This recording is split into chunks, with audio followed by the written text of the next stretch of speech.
Hey everybody, welcome to Geekoholics Anonymous, episode 173. I'm your host, Rico, here with my co-host, Dane Cody. Dane freaking Cody. What's going on, my friend? Oh, we are back, my friend. So much is going on. Back from a slight hiatus. Dane was on vacation at the Grand Canyon, Las Vegas, and wonderful, amazing Stacy Con. Hell yeah, I was. And I was just here playing a bunch of video games, as you will find out when we get to our What You've Been Playing section. If you've never been here before, or if you have, you've heard the spiel 172 times. Now 173. We get together once a week, talk about video games, TV, movies, and or whatever the hell we like. Primarily video games. And a little bit of BS here and there. Oh, yes. And a lot of hot takes. All the hot takes, but only the hottest of takes. We None of those cool takes, just the hot ones. Yeah. We start the show with our BS section. Get into some what you've been playing. Talk about the news. Public service announcements. And, of course, our free-for-all section before we do some house cleaning. So welcome, everyone. Thank you for downloading us. I was going to say tuning in, but it's not like this is live, so... Not yet, it's not. Maybe one day. We'll get there. We keep saying that. I know. Hey, we're closer. We're using video cameras to talk now. Yeah, to help our... What is it? What do you call it? It's so that we can look lovingly into each other's eyes. That's true. Yeah. And it gets a little awkward. It does, a little bit. I get to see you playing on your phone, and then I know you're not really listening to me. It's only because I don't have pants on. But you don't know that. You can't tell that. Anyway, Dane. Yeah, man. How was your trip? How was your week? Obviously, you didn't get a lot of game playing in, but do you have anything to report on your little adventure that you'd like to share with our audience? Man, well, we headed off to Las Vegas last week. That was pretty cool. Spent a couple of days just super chill, relaxing by the pool. The temperature was 42 degrees. I saw your tweet. A little bit warm.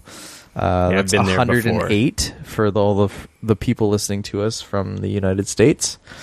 It was very warm. It felt amazing by the pool, though.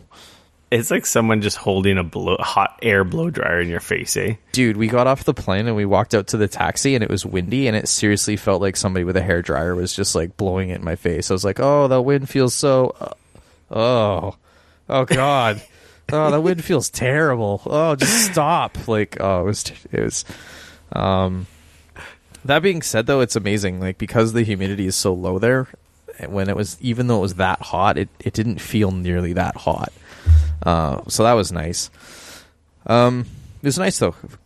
Pretty like chill couple of days, relaxed by the pool, good times, just bummed around. It was great.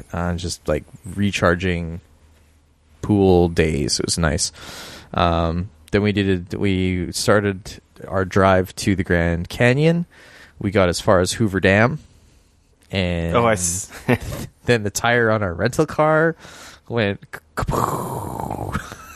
sweet. So as we pulled into the Hoover Dam, I turned off the car and I was like, what is that hissing sound? That must be the car beside us. And then as I opened the door, I was like, nope, that's us. Oh yes, that's us. It was the driver's front side. The tire was just, the air just went out. So then I started looking at it and realized that the tire's never been changed.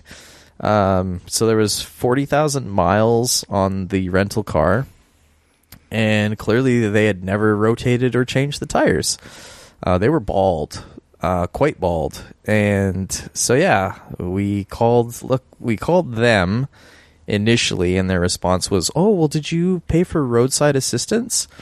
And I was like, no, because I expect your vehicles to be maintained properly.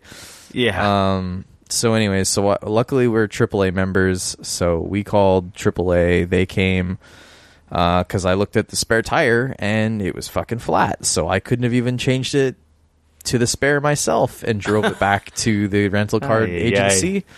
So luckily they showed up. Like I said, we're members, so it wasn't a big deal. The guy swapped it. He was able to obviously pump it up and swap it over for us. So we drove back to the rental car agency, yelled at them. They in turn gave us a new car. Didn't charge us for the fuel that I'd used currently because I rolled in there.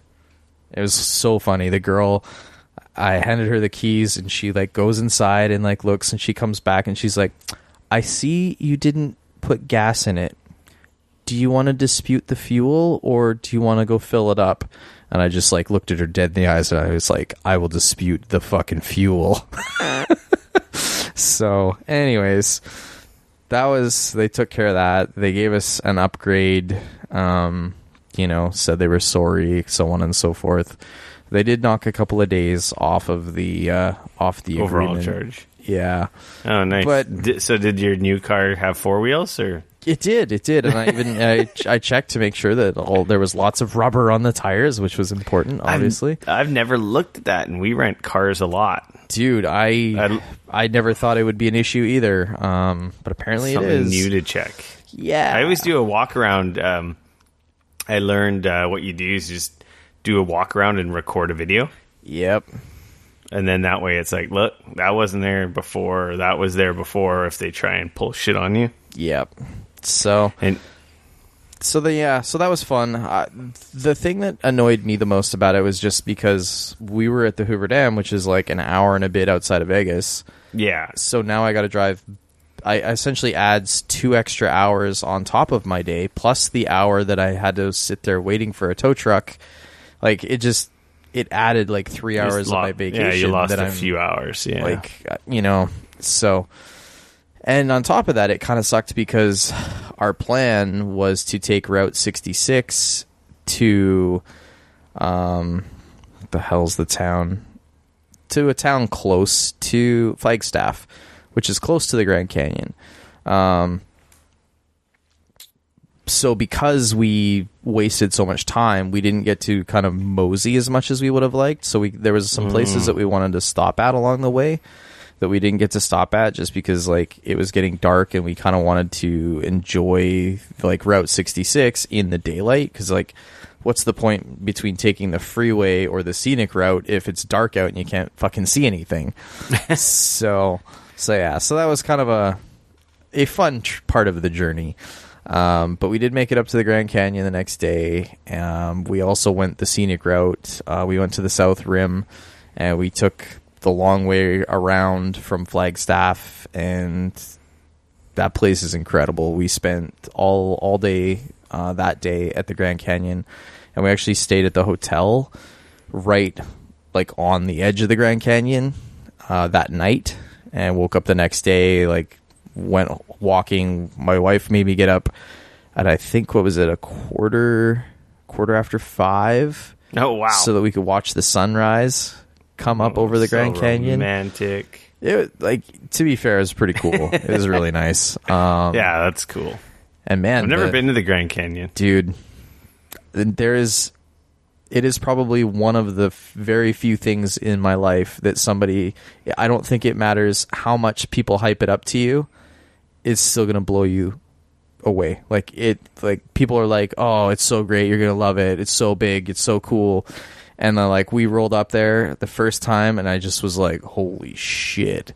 Like, nobody prepared me for this. It's incredible. It was really cool. How far is it from Vegas? Like 4 hours. Oh, I guess it's not too bad. It's, I wouldn't want to do it in a day, but you could do it in a day if you got up early. So, but yeah. So that was nice. And then after the Grand Canyon, we went back to Vegas, and we actually met up with the Wabammers, Mike and Stacy, and a bunch of other of their fans for StacyCon. And we recorded a Nerdy Bartender episode live in Vegas at StacyCon, and hung out with those guys Thursday and Friday night. And then for us, we had to get ready to rock and roll and flew home on Saturday. So that was kind of my journey. And yeah, StacyCon was fun. It was a blast. I mean, we were bummed out because we didn't get to stay the whole weekend because we had to leave on Saturday. And they had a whole bunch of like really fun stuff planned for people that were there that we were unable to get in on. But yeah, it was a lot of fun. Definitely, that's cool. Definitely look forward to finding out where and when it's going to happen next year and see if we can make it to that as well. Wish I got to go to Vegas. It was pretty fun. Yeah. I just sat here and played video games.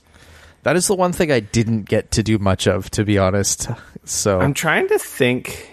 I can't think of anything specifically that happened. It was just a blur. It was a busy work week.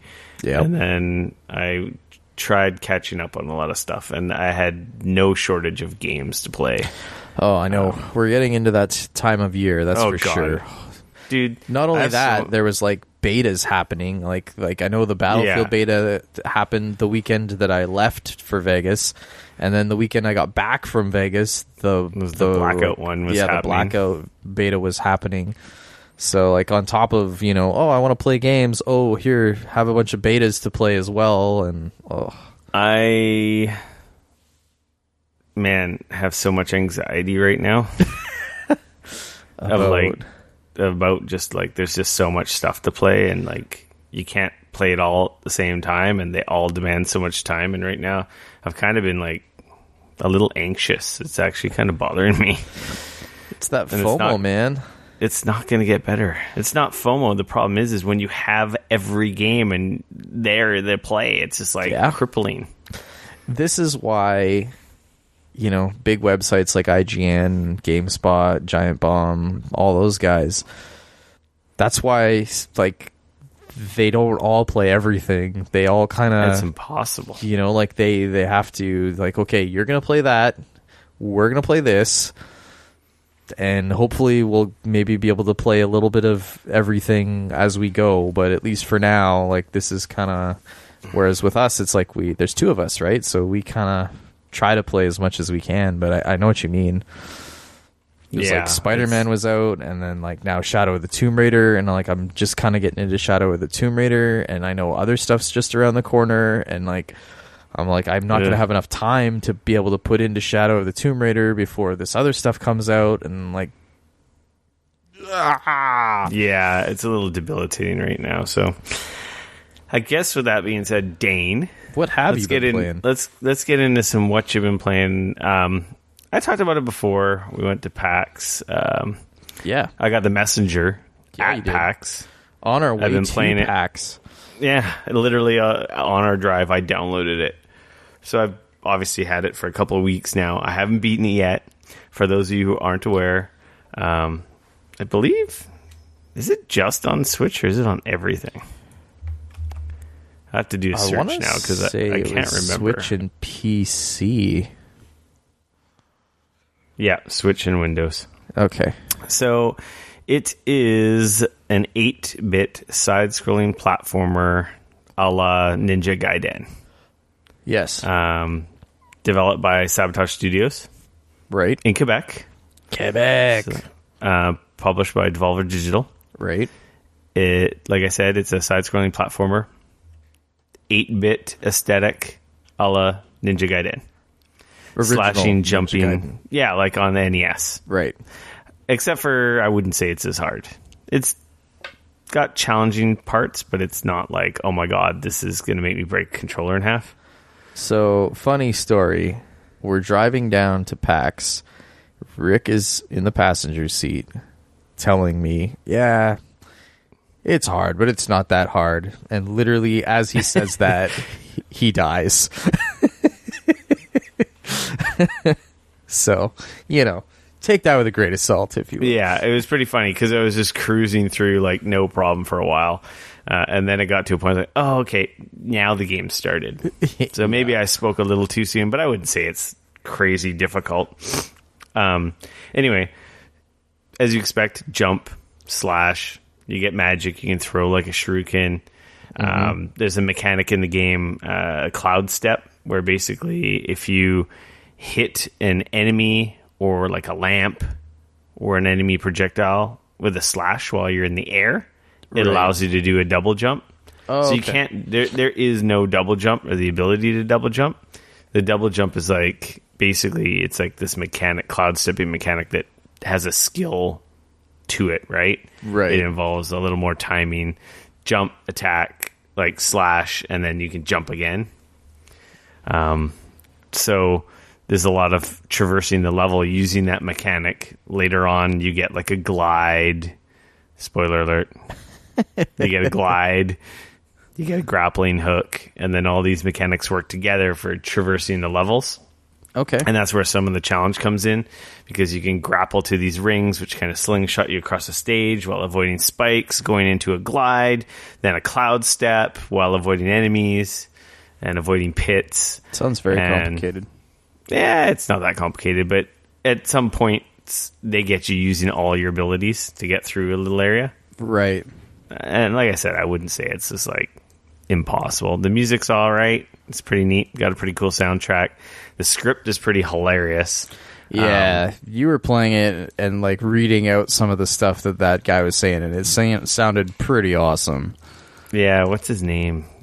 I think it's Corbel. The narrator. Anyway, up until you... What's that? The narrator. Well, he's not the narrator. He's like this little demon devil guy who saves you from dying. So if you never die, you'll never meet this character.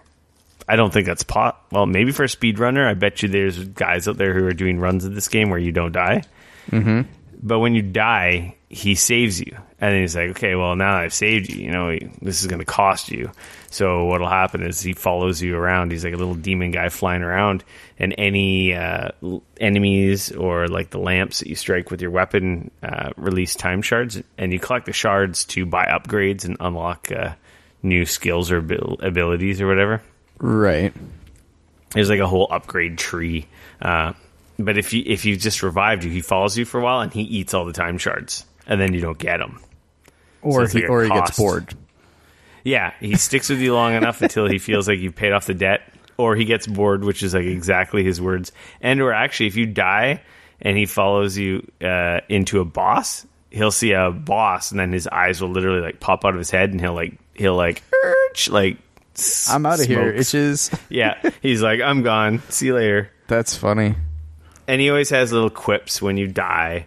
There's also the timekeeper in the shop who tells you these hilarious stories as you're progressing along in the story. Basically, it's the last village of the humans, and the monster, their king, has come back, and the time of prophecy, and the last standing village, of humans. Basically, the human race is like on the verge of extinction, Right. and they have foretold of the Western hero. Because he comes from the west, the left side of the screen. It's Right. kind of funny. That is pretty funny. And then he comes and saves the day and yada yada. And the story is pretty freaking fantastic. So what you're saying is if you're a fan of that type of game, then The Messenger might be a good pickup for you if you own a Switch or on PC. it's pretty cool. And the game at a certain point, I had it spoiled for me, so I don't know if I really want to talk about it. You shouldn't. There's a thing that happens. Something happens, part of the story, Yes. and the game changes. Right. That's all I'll say. And it all ties into the story, and when it all gets revealed, it's just, you sit there laughing. I was laughing my ass off. It's so perfect. Yeah, it's really cool. And yeah, it's like two games in one. I'm in the second portion of the game now. Right. If you it's know surprisingly me, long, actually. Oh yeah, it's really long.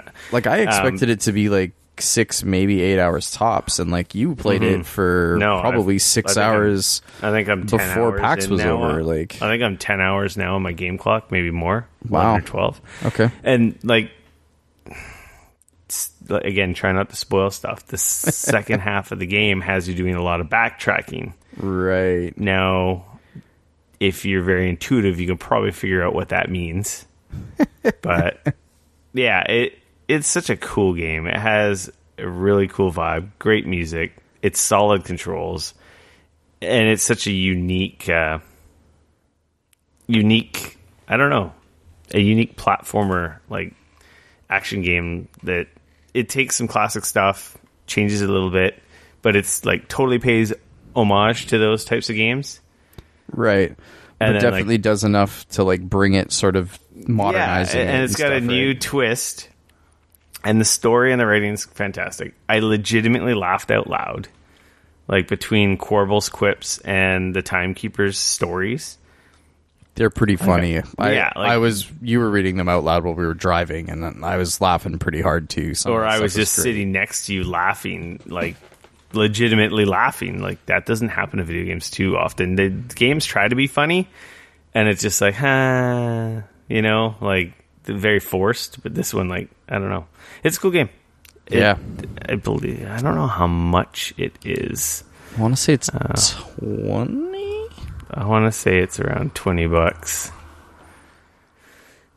$22.79 Canadian. Okay. So I think it's $19.99 US. That's on Steam. So I assume Switch is the same or more because Switch tax. Oh yeah, that could be Switch tax. If you go to the Steam page, you can actually see a little trailer that shows you a decent gives you an idea what the game's like.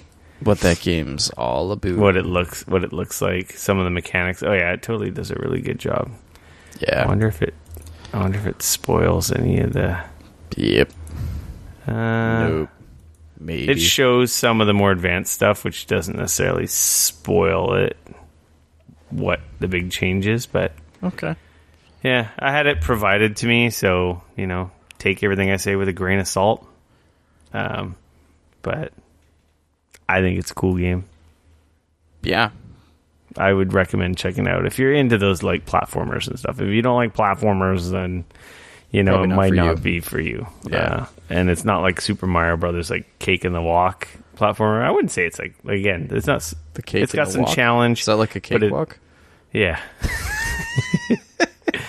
It's not like a cakewalk, which seemed like it was at first. So I'm still working on that on my Switch. Okay. Oh, man, I forgot. Speaking of Switch, I forgot to write that down here, which would fit in perfectly. Nintendo Switch Online went live. Yeah. Since I'm talking about the Switch, I think that fits in here perfectly. I subscribed to Nintendo Switch Online. Why? Why not? It's $25, man. It's so cheap. For a year. For a whole year. Okay, and what does that get us? That gets you the ability to play online. Okay, I haven't played a game online with my Switch yet. Because you couldn't do that before. Oh wait, yes you could. Yes, you could. But now you have to pay. Okay. Nintendo's justification: it's a lot cheaper than our competitors. You get cloud saves for some games. I assume, and only if you're absolutely subscribed. The moment you're not subscribed, your cloud saves are fucking gone. I am sorry. This is seriously the most Nintendo ass thing I have ever heard. So not like Microsoft, Sony, they've sorted out cloud saves fucking years ago. We're talking PS3 and Xbox 360 days. Microsoft or Nintendo is now trying to do them, claiming that, oh no, we can't make all the games backward. Like we can't allow you to save everything in the cloud.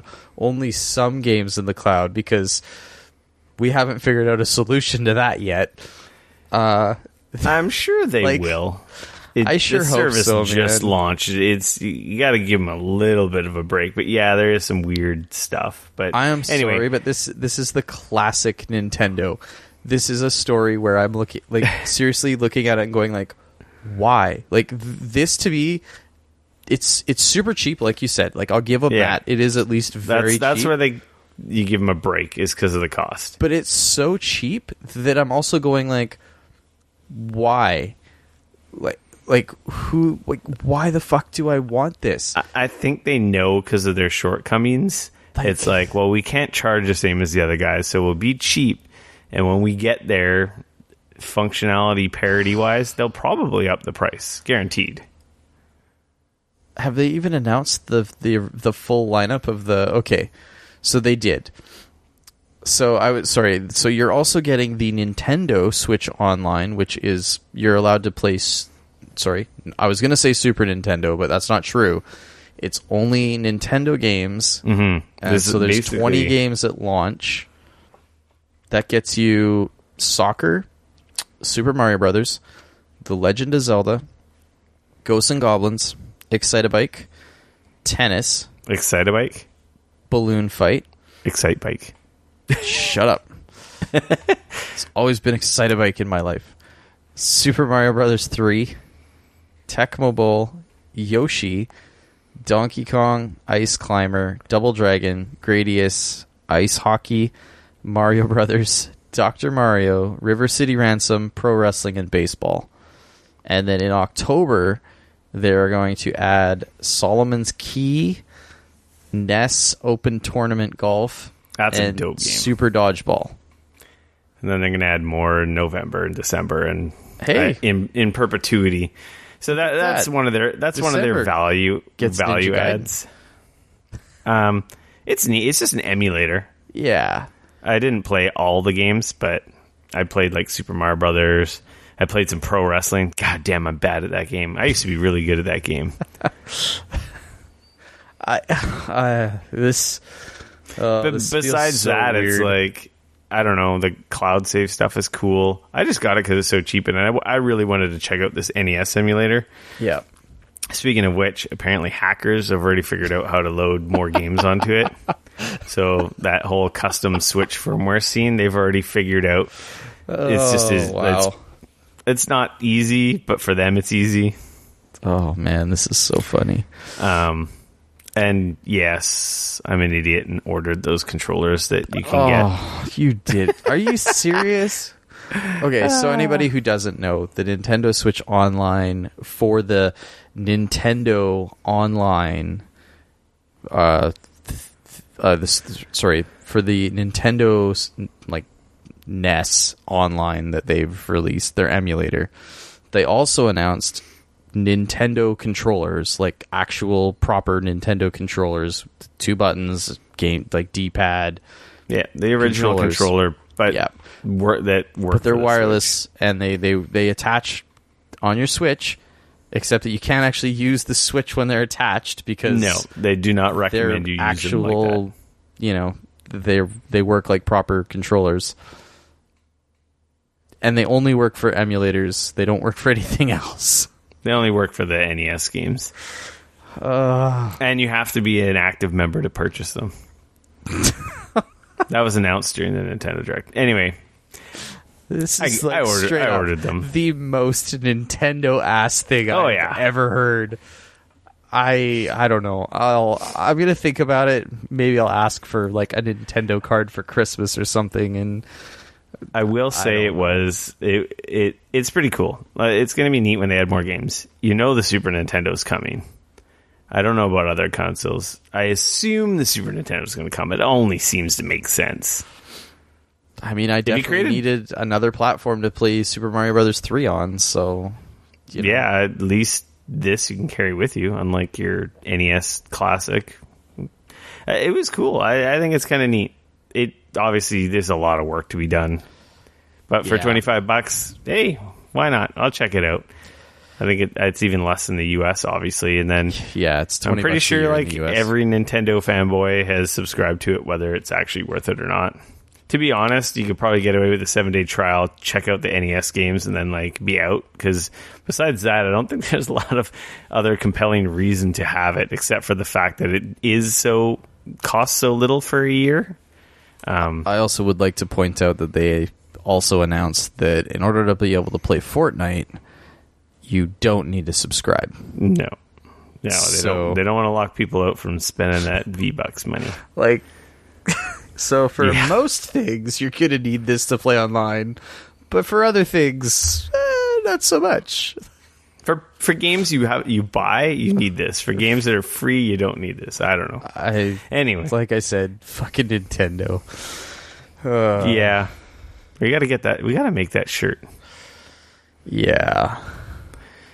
When you left, was when you left or while you left? Yeah, before it was you left. The weekend I left. Battlefield 5 beta was out. Yeah, I didn't get to play it. You did though. I played I only played like 3 matches. Oh. But I will say I didn't totally hate the way it felt.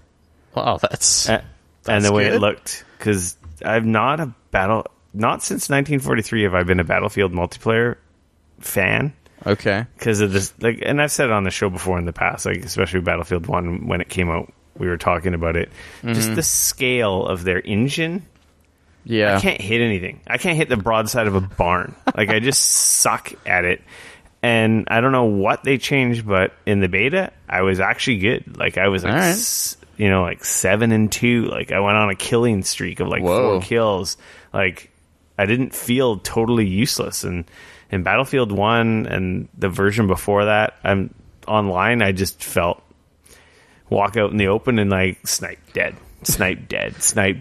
And in give it a little bit of time. It'll do that.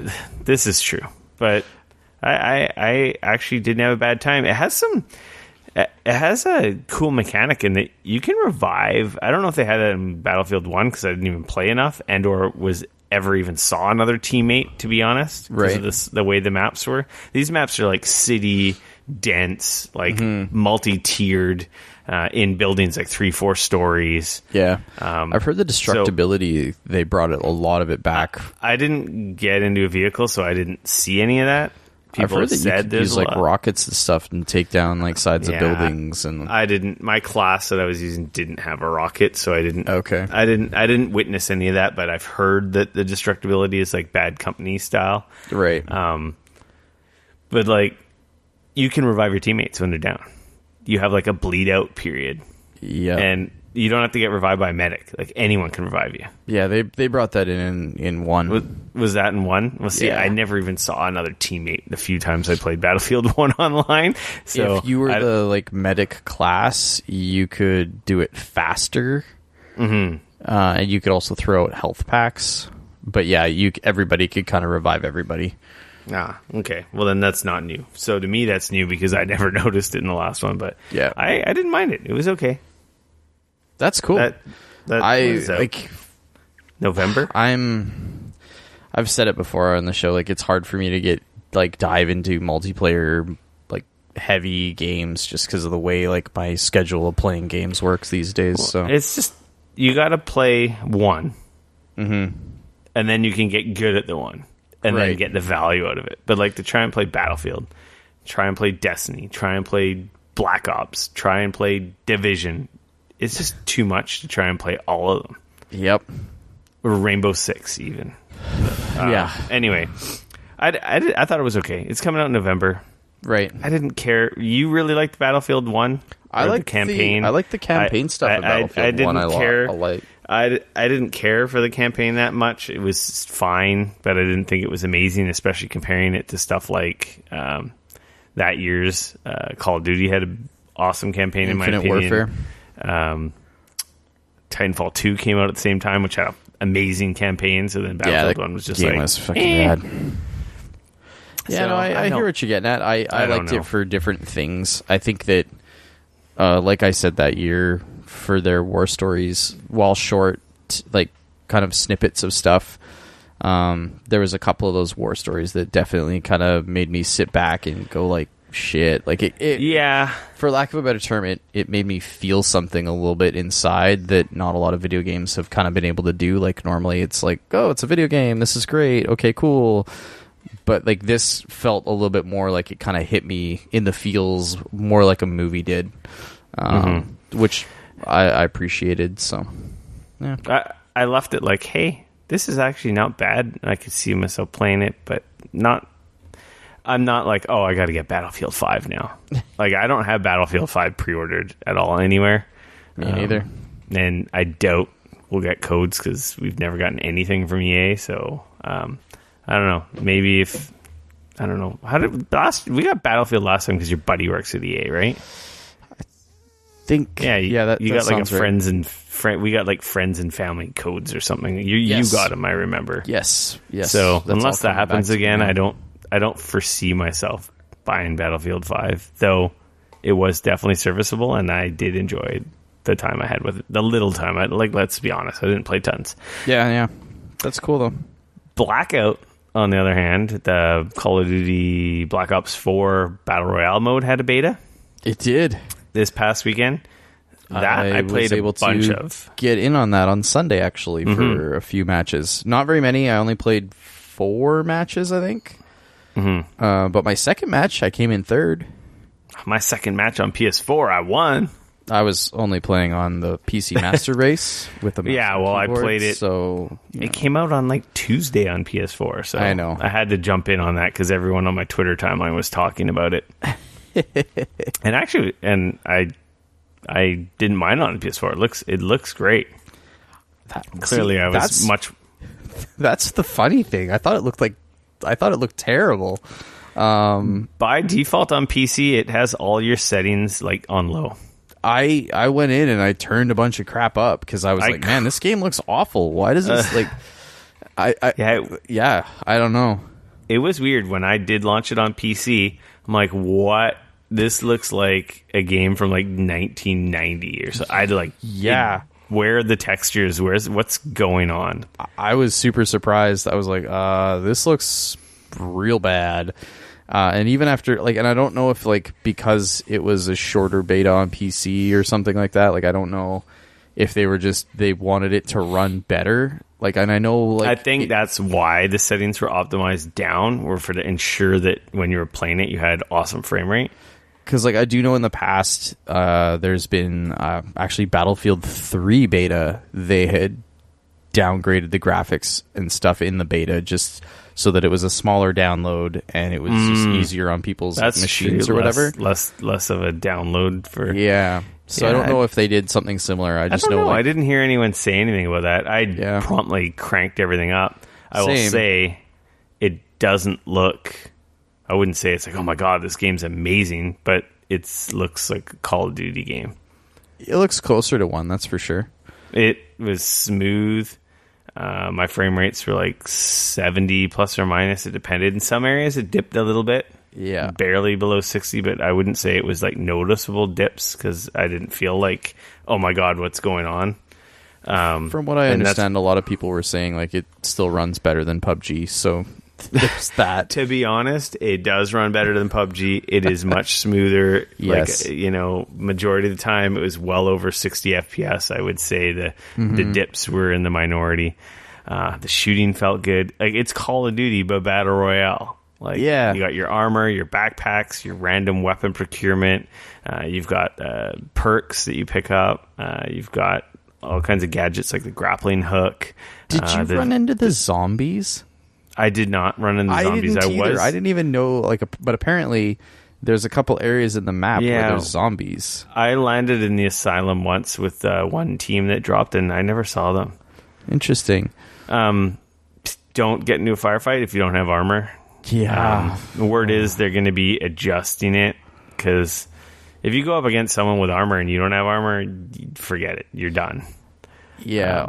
Also, like, it's unlike a normal Call of Duty, there's a bit of a strange thing where the health in that game, like, you can get these health packs that you use to... Oh, yeah. You press and hold the button and you get health back. Yeah, so, like, the firefights, I found multiple times when I was playing that there was, like, I would kind of get into a firefight and then we'd both kind of, like, back off and heal. Like, it was definitely a little... I felt like it definitely has a much different vibe than Call of Duty. Yeah, and that also gives a different tension too, right? Yeah. So and I mean, like, that's to be expected because it is Call of Duty, but it's Battle Royale. It's not your classic, like, run and quick respawn, run quick respawn, run quick respawn, right? I drove a truck. I flew in a helicopter. I drove an ATV. I saw a helicopter, but it was right at the end of my match, and the circle was very small, and I was like, I'm going to get in the helicopter and go up and then come back down, like, because that's how big the circle is. So I didn't jump in that helicopter, but I did see one, so that was kind of interesting. I liked it. Winning my second game probably helped me really enjoy it. But yeah, I could see that. I had a couple 4-kill games. I had a couple really terrible games with Teacup. He didn't seem like he liked it that much. No. See, and this is the thing that I find, this is the question that I kind of have is, if you're a Call of Duty player, is this something you're going to get into? Because, like, I feel like this scratches a very different itch. Oh, it's at a least very for different me. Because when you die, you're done. There's no instant respawn run back in the action, which Call of Duty fans are used to, right? Right. Like this, And they're still going to have those modes. This is like in addition to their main modes, right? Oh, totally. I get that. This just to me had more of almost a bit more of a Counter-Strike vibe to it than a like Call of Duty.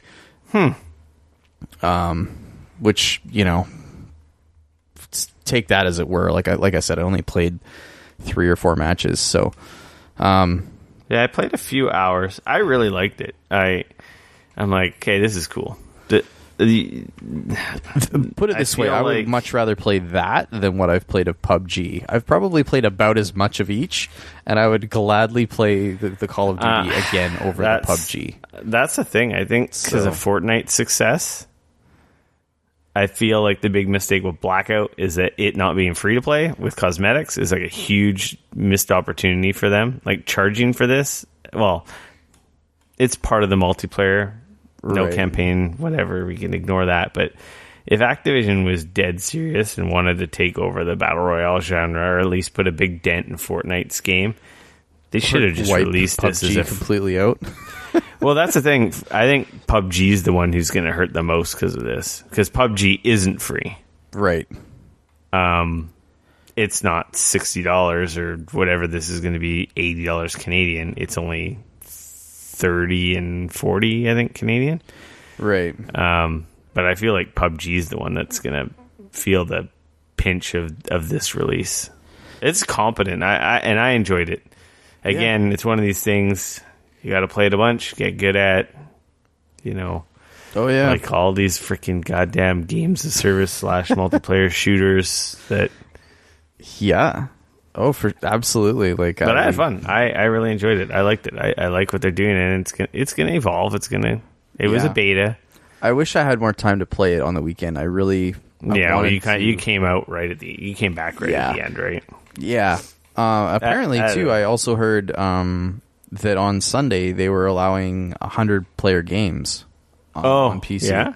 So I heard that they started off the weekend with 80, and they went up to 88, and then actually on Sunday there was some 100-player stuff. So it sounds like they haven't fully 100% figured out how many players they want to allow yet. I mean, I think 100's sort of that magic number, if you will, but you know, if they can hit that, I'm sure that that's the plan.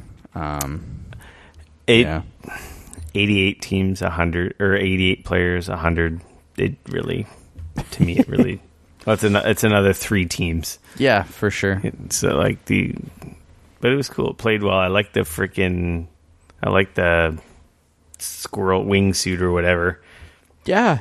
I like the maps. I just like the speed and that it felt smooth. And it's like when a guy didn't get the jump on me where I shot people is where my gun's shot, kind of like at Fortnite. Whereas with freaking PUBG is like, I swear I shot that guy in the head, and it's like, no, you hit the tree like 100 feet that way. Right.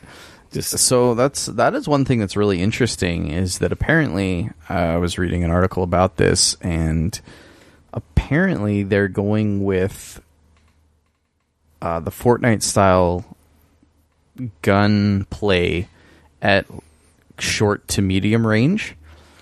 Yeah, it feels like COD. Right, but then once you get long range, you get the bullet drop. You're actually they're doing the PUBG, like they're actually doing like bullet modeling and stuff like that, which makes sense, right? Yeah, for sure. Like, it's kind of like a hybrid system, right? I don't know. I haven't shot a lot of assault rifles and sniper rifles, but I have shot some. Yeah, but at short range, the bullets don't really they're going so fast that they don't drop a lot, you know? Like sometimes in PUBG, you could be at close range and it's like, okay, I'm shooting this guy in his body. And it's like, no, you're shooting him in his legs. And it's like, what? This isn't paintball. These are like real guns. Yeah. Of course, there is bullet drop. I know that. There's gravity, but at short range, that doesn't come into play as much as long range, obviously, which makes sense. At long range, it has drop. And it's definitely noticeable. Like, I was trying to snipe guys in Blackout, and it's like, oh, yeah, there we go. Okay, I got to adjust. But it was really easy to figure out for some reason. Right. But on PUBG, it's like, what is going on? I don't know. It's that whole ARM engine, whereas just a damage model, right? Like, yeah, like that's just a very different like damage model altogether. Different engine, different everything. Yeah. We played some Dauntless. Ooh, interesting. I convinced the boys to install it. We played this at PAX. Yeah, we did. I don't know, we've played it like 2 weeks in a row. Like nice. 2 of our guys' nights. It's free to play. Right. Dauntless, we talked about it. We played it at PAX. It's Monster Hunter-esque, minus a lot of the tedium. Really, well, yeah, it's just a little more streamlined and a little more forgiving. It has the difficulty. It has the grinding. There's a hub city. Yeah, you get quests. You go on hunt. It's all hunts, though. It's totally. Just like Monster Hunter World or whatever. You get your quests, your bounties. Go hunt this guy. Go make this armor, which needs materials from this type of monster, and so forth. You can play in parties of 4. You can have private groups. If you just wait on the ready screen, it just randomly matches another player. The hub city was full of people. We never had issues getting the 4th player. Right on. It, like I said at PAX, it plays good. It looks good, and it's free. There's a whole store. They give you some free currency. Like, one of the quests is like, this is how you buy stuff in the store. And it's like, and they give you some currency to do that, but it's I haven't spent any money. You can if you want. Obviously there's cosmetics. Right. But it's not pay to win. It doesn't seem so, but to be honest, I haven't spent any time in the store. Right. I think it's all cosmetics and like customization options and stuff. So okay. We had fun, and we'll probably still play it some more. Like, I really actually want to download that. I feel like I had a lot of fun with that game at PAX. It's free. The only thing now, it like makes me want to get Monster Hunter World on PC and be like, you guys like this game? You guys like this game? Oh, then you'll really like Monster Hunter. You know, you like this? You like this crack cocaine? Let's get into some heroin and shit. Like, let's just take this another level. Yeah, like, one's free and one's not, though. One's free, one's kicker, not, right? and like I said, like, it is that kind of jump of intensity. Again, I really liked Monster Hunter World. Like, when I talked about it when I played it in January on Xbox, like, what did I play it for? A solid month? I was loving it. Yeah, no, you were, and I still love it, except for it's a time sink, and I would have got more value out of that had I bothered to make friends or play with friends. None of my immediate personal friends were playing that game. You know, like, it's one thing online people. Oh, for sure. But, you know, it's always different. Like, I play a lot of my games, if you've been listening to the show for a while, with Teacup, my brother-in-law.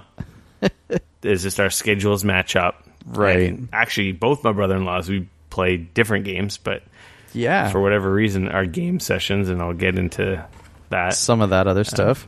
So, yeah, anyway, it's free to play. Check it out. If you had any interest in seeing what a Monster Hunter game is like, what that whole genre is like, hunting monsters, working with teams, it's like a boss monster, right? Yeah. I've talked about this before. It's just a straight level, track and find the enemy.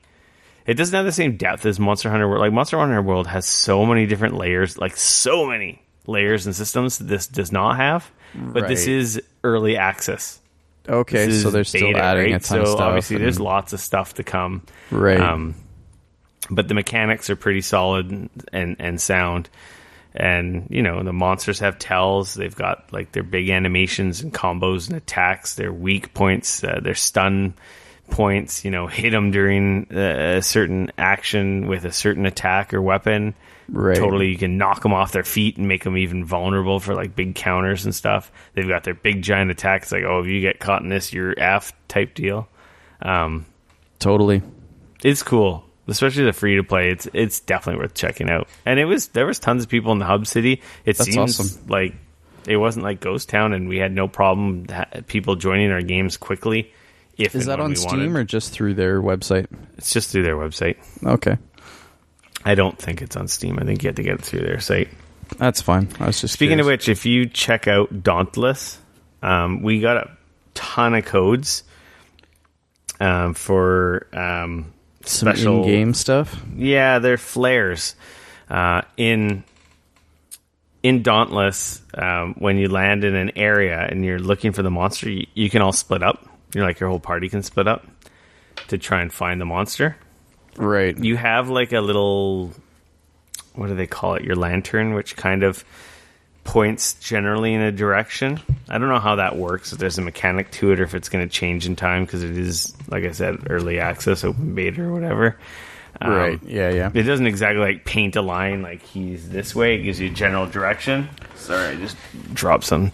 But when you find him, you have a flare you can use, and you throw the flare in the air, and then your friends will see, on their compass, they'll see which direction that is, and then they can find you. Because it doesn't show like indicators on your HUD where your teammates and stuff are. Right. But there's like a compass at the top of the screen, and if someone sets up the flare, it lights up on the compass, and it's like, oh, okay, I got to go that direction. The monster's over there. So these codes they gave us are for a PAX flare and a Twitch flare. So like basically it does the PAX logo, like fireworks in the sky, or the Twitch logo. Yeah. I got a stack of them. So I don't know. Join. I'll give some away on our social media stuff. But if you go into our Discord and you want one of these codes, hit me up and I'll DM you some codes. Oh, he'll slide into your DMs. No, you slide into my DMs. Oh, okay, my bad. And then I give you a code, and that incentivizes you to join our Discord. That's a good idea. We have a stack. So, yeah, if you are playing Dauntless or have any interest, yeah, do that. Sweet. I'm the Rico admin king in the Discord, so it's not hard to figure out who I am. That's true. And there's a link in the show notes with our Discord link. So if you have a podcast player that doesn't suck butt, you can click on that link in the show notes and it'll take you right into Discord. Nice. It might prompt you to install it if you don't have it on your phone or on your PC. It'll take you right to the channel. Very nice. Speaking of that, there is a game we both played. Yeah. Shadow of the Tomb Raider. I have been making my way through that now. I have gotten to the point where the game opens up proper. I think you and I are probably very similar points. I don't want to say anything. You're probably a little bit ahead of me, is my guess. Well, there's like an intro, like there's the whole E3 intro section. Pretty much, yeah. Which is the start of the game, yep. Which I talked about when I played it at E3, which is the opening of the game. And then there's some more progression, and then basically it's like Rise of the Tomb Raider's the last one, right? Yeah, it's very similar. Where I'm not gonna lie. Like if you were a fan of Rise of the Tomb Raider, you're probably gonna like this. Oh, if absolutely. you didn't like that, then this isn't gonna do anything to change your mind. No, they've added very similar. They've added some new stuff. I haven't gotten to the point of apparently there's a grappling hook. Yeah, there's a few different things. One thing they have added a lot more of is like resource gathering. Like there's a lot more resources than in the last game. But it's got the same crafting kind of thing. You go to the campfire. You got the fast travel from campfires. There's the side optional challenge tombs. Yep. The game basically the first section of the game is a tomb, and then there's some combat. It really gets you into the whole.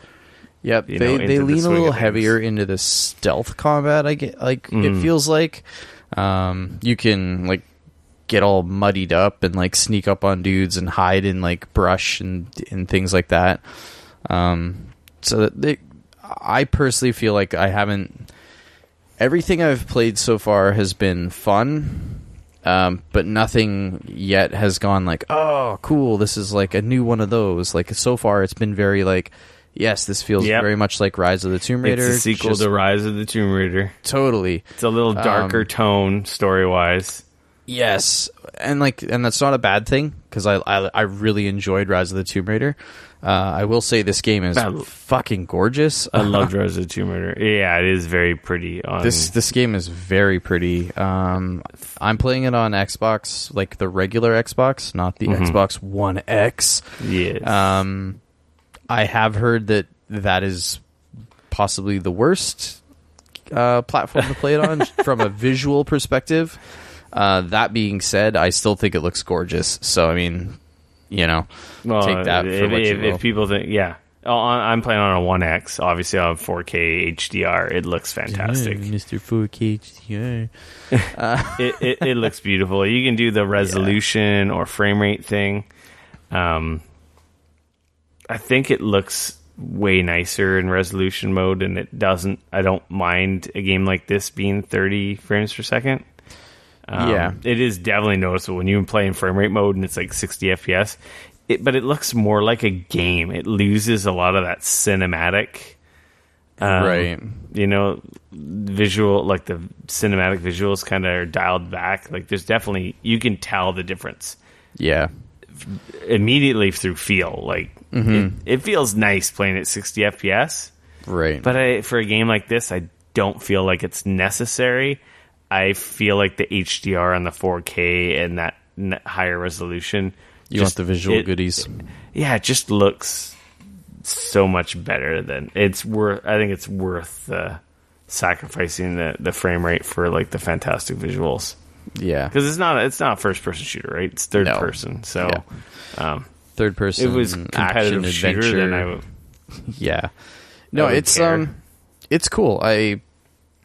Like I said, I'm a couple hours in, but I feel like I'm sort of just scratching the surface and haven't really gotten into anything that's really overly new yet, that I feel like I can go like, oh, check out this new thing or this new feature. Or so far it's all been very great, just similar to Rise of the Tomb Raider, which again, I don't find that as a bad thing because I think Rise was an awesome game. So there will definitely be, I will have much more to say about it probably next week, just because I'll finally be able to spend some time with it, or so I should say some more time with it, and really kind of start to get a feel for it. So I'm sorry, I'm just reading. Oh boy, he's reading again. I can't concentrate when I read. I just see your eyes back and forth on the page. I'm just looking to see. I got a game and an embargo, and I don't know if I can even mention that I have the game. Oh, okay. So vape for a couple seconds.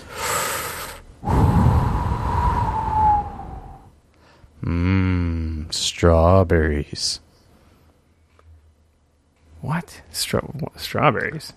Look, man, it seems like everybody that I know that vapes, they vape these weird fucking flavors. It's like, this is strawberry cream. And I didn't mean vape. I meant vamp and just talk and fill the You dead said air. vape, so I did say vape. To vape. I was like, I don't have a vape. I don't really vape, but I was wondering.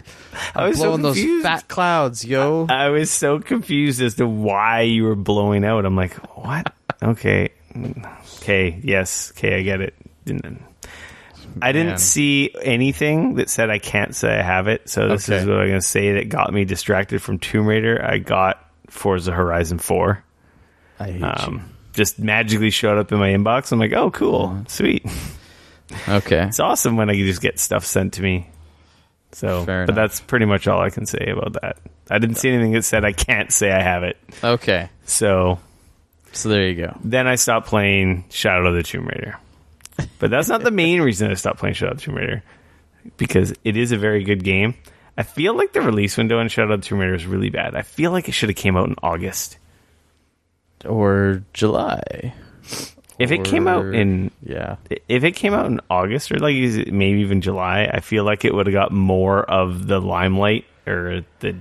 I feel like it's very crowded. Like it came out a week after Spider-Man, and everyone's still talking about Spider-Man. Because Spider-Man's fucking good. Now we're talking about it again. It is freaking good, but it's like I'm pretty sure everyone's sick of hearing about it, even though we really only talked about it on one podcast. But yeah, because when we were playing it, we weren't allowed to talk about it. My Twitter feed is still blowing up with that game. So hell yeah, anyway, it deserves it. I'm not going to talk about this one. I'm going to save it. Okay. There was something else on the outline, but I don't feel like I can really... I don't think you've even played it yet, have you? I haven't yet, no. Okay. We got some codes for... we got some codes of Firewall 0 Hour from Sony. Speaking of which, another giveaway. Oh. We have a code for Firewall 0 Hour, PlayStation VR exclusive. Exclusive. We only got one code. I'm not doing the social media BS for this one because anyone enters that and they never read the rules. If you have a PSVR and you want Firewall 0 Hour, the first person to go to our Discord and post in which forum should I put it in? Maybe I'll do it in the questions, comments, questions, and concerns. A CQC, close quarter combat. Good idea. I like it. Put a comment in there saying, "Hey, I want the Firewall 0 Hour code." And don't be a douche. You have to have a PSVR because you're going to play with us. Yes. If you freaking get this code. So that's part of the deal. The dealio? So is that what the kids are saying these days? So that's hopefully someone out there has a PSVR and wants to play this game with us, maybe. But that's how we're going to do that. So I have an extra code to give away for that. And then we'll talk about it next week because then I'll give you some time because perfect. Literally, you've only had like a day or so since you got back. So yeah. But the big thing, the crack cocaine that is taking over my life. You're back into that again, aren't you? Oh, man. Yeah, Destiny 2 Forsaken. I did not buy this at launch. I don't think I even bought it for a week. Yeah. And then my other brother-in-law, which I alluded to earlier, my sister's husband. Yep. He freaking pre-ordered it. He picked it up and he's been playing it. And then I'm like, I don't know. Humming on. I'm like, whatever. Okay, so I bought it. Right. And man, I can't stop playing it. I can't stop thinking about it. It's just stupid. I wanted to get the platinum in Spider-Man, and here I am playing Destiny 2. I mean, to be fair, it's a huge... it's a massive DLC pack. Like, it's not just like a little shitty one like the ones before this. Like, this is a big Taken King-esque, like, huge. Like, it changes the whole game, right? There's a new campaign. There's new strikes. Yep. There's a new raid. There's 2 new areas. There's a whole raid. They've changed a whole bunch of mechanics. Bunch of mechanics. Tons new gear. There's a lot more endgame. There's a lot more grinding.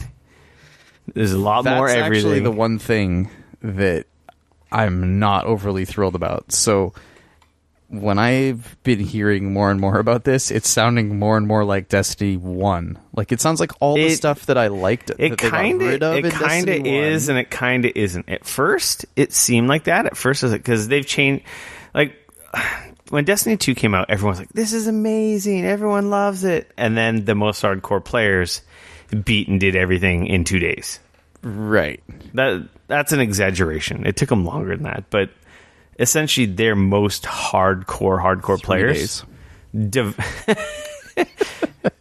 devour the content. And it's like, well, there's nothing else for me to do. There's no wheel for me to spin. I got all the gear. Right. There's no extra customizations. There's no this and that.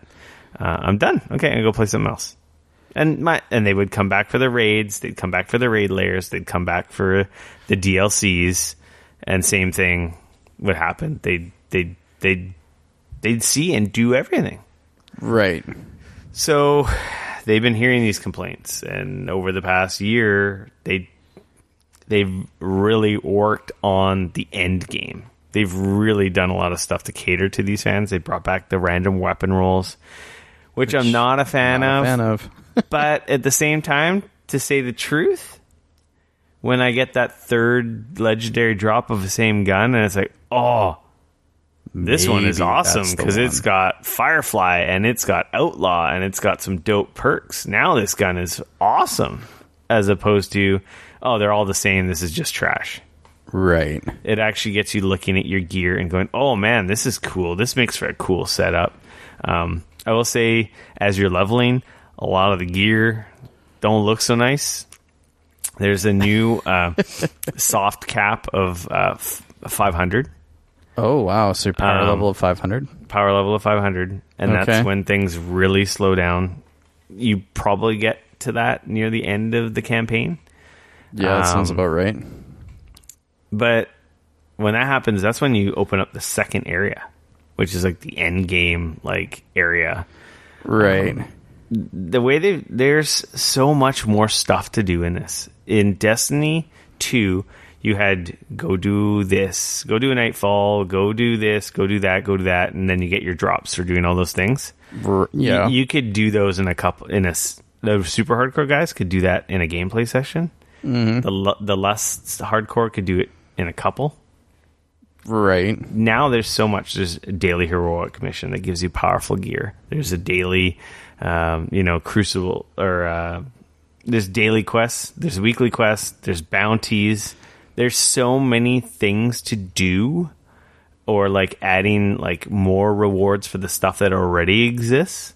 Plus, you've got the Gambit mode, which is fantastic. It's a lot of fun. Multiplayer mode, right? That's the PvE PvP mode. Right. Which is actually having a free weekend this weekend. So if you want to check that out, it's anyone who owns Destiny. I don't think you even have to have the existing Destiny 2 expansions or Forsaken. You just have to have Destiny 2, which is if you're a PlayStation Plus owner, you have it. If you're a humble user, they gave Destiny 2 away on PC a couple months ago. Right. Basically, you have a bank. It's like Horde mode with a bank. Enemies spawn on the map, and basically your team of 4, you rush over, kill the enemies. They drop, is it cores? Motes. They drop motes. Okay. And when you get 5 motes, you can deposit in your bank. And what happens is it spawns a blocker on the other team's map that doesn't allow, like, it basically spawns a more powerful enemy on their side. Oh, okay. And blocks their bank. So their bank, like, recedes into the ground, and they can't deposit motes. Oh. Why is that a problem? Well, if you die with your motes, you lose them, which can put you behind. Right. Because it's a race to deposit. I don't know how many motes it is exactly, if it's 60 or 75. My numbers are totally wrong, so don't quote me. But it's a race to deposit so many motes between both teams, and then spawn a primeval, which is basically like a big bad boss monster, and the first team to burn down that monster wins. Right. Oh, okay. So that's how you win. It isn't killing the other guys. Though, there's a whole mechanic of blocking them from depositing motes in their bank, which slows their progress. Right. Potentially risks them losing. There's a whole portal mechanic where one of your guys at certain intervals, I think it's when you deposit so many motes, the portal opens up. One of you can go over to their side and shoot them. And shoot the other enemy players. Oh. In that mode, when you invade, you're like, it's like Dark Souls. You're fire glowing red. Like, you're not invisible to them. You stand out quite well. Right. The advantage as an invader is you can't see where all the enemies are, but you can see like their little icons like blipping around the map. So you do have an advantage. So you are that makes you quite powerful. I think you have 30 seconds, maybe a little longer, and then you get pulled back to your side. And or if you kill all 4 of the other players, you get pulled back to your side. Oh, okay. So it's not like you can just sit over there and like destroy them over and over again. No. But going over there screws them up from trying to collect motes. Right. You can kill them. They lose their motes. If they kill you, you drop like 3 motes, which isn't a lot. Okay. But it's a really... I don't know. It sounds fun. Cool. It's a cool mode. Like, I recommend anyone who has any check that out. interest That sounds really fun. And it has its whole rep. Like, every mission giver, vendor, NPC, not every, but all the main story ones, have like reputation grinds. They have rep rewards. They have bounties that refresh daily. Like for Strike, there's daily bounties that refresh every day. So if you're a person who just likes doing strikes, you can do all these bounties, and grind strikes and just grind the strike rep wheel. Interesting. Okay. Probably not the after you do the weekly reward, probably not the best way to get gear, but there's always a way to get added rewards for what you're doing. Right. And then there's just like, past gameplay cycles in Destiny, the different rewards weekly have the powerful engrams, which have like higher power level, which help you grind your way up, right? See, that's the thing. That right there is the part of this new sort of expansion.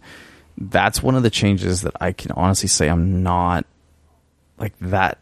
Doesn't appeal to me. Those it's little, better. It's those little tiny chunks of like, ooh, I got that gear, and it allows me to like down the progression. Like, yeah, like you get to like you say, you hit the soft cap, and then what's the hard cap though? Like 550 or something like that. Like it's quite large. I want to say it's 600.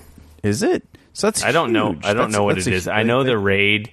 The raid is 540, I believe, or 550. Right, because I know that second area that you open up, like the enemies in that level are 540. Yeah, which is fine. I've been in that area and I've been okay. It just adds challenge as opposed to the cakewalk. That's one thing. Is it seems like they ramped up the challenge a little bit in this. You can't be so super careless like you could, I feel like, before. Okay. There is more ways to get more rewards and feeling like your time is not really... Like, you can go in, get some powerful drops, increase your power level a little. You're not increasing it like 20, but you're still getting new gear and increasing it, which is a good thing. There's so many more wheels to spin. I guess. The new areas are awesome. I really like the new campaign. It's like it's like a Mega Man campaign. It's a series of boss fights and boss stages that everyone has a boss fight, which culminates in the big super badass boss fight. And then this whole new area where it's like new gear, even bigger challenges. I don't know. It's pretty freaking cool. And I haven't even done everything. Like, I haven't even done, like, I haven't even scratched the surface. I fucking know it. I haven't even scratched the surface in the next area. It's so weird that I was just not excited for it because, to be honest, Curse of Osiris and Warmind were quite disappointing. Yeah, they were not great. And then it's like, to this now, it's just like, oh my god. But I mean, that's the exact same thing they did with Destiny 1, right? Like, those little expansions they released sucked. And yeah, then but they had King came out and it was but they had boom. raids. But they had raids though, right? Like they had I feel like they had more content than the ones that Destiny 2 has up till this point released. Like Curse of Osiris and Warmind were like, they were fine, but they were like done in like a couple hours. Yeah, they were not great. And the new activities were like like Escalation Protocol.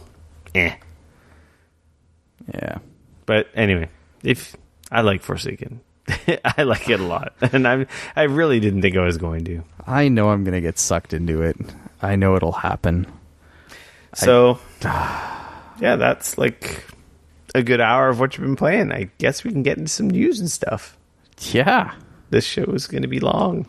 Unless we like blaze through this stuff. You never know. Some of this might be quick news.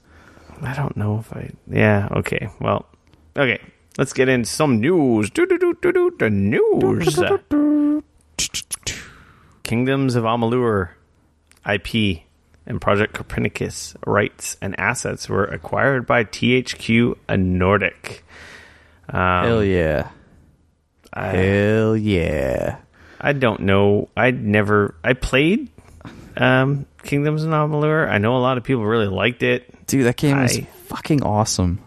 I never got into it. I think I own it on straight up one of my favorite RPGs of all time. Okay, so that's why you wanted to talk about it. Did you actually beat it? No, I've got, I think at this point 65 hours into it, and I'm still ongoing. Like, what were you playing it on? I'm playing it on PC. It was a PlayStation Plus or an Xbox Live Gold game? It might have been both of those at one point. I know it was a PlayStation Plus game for sure at one point. On PS3, right? Yes. Huh. PS3, Xbox 360, and PC is what it came out on.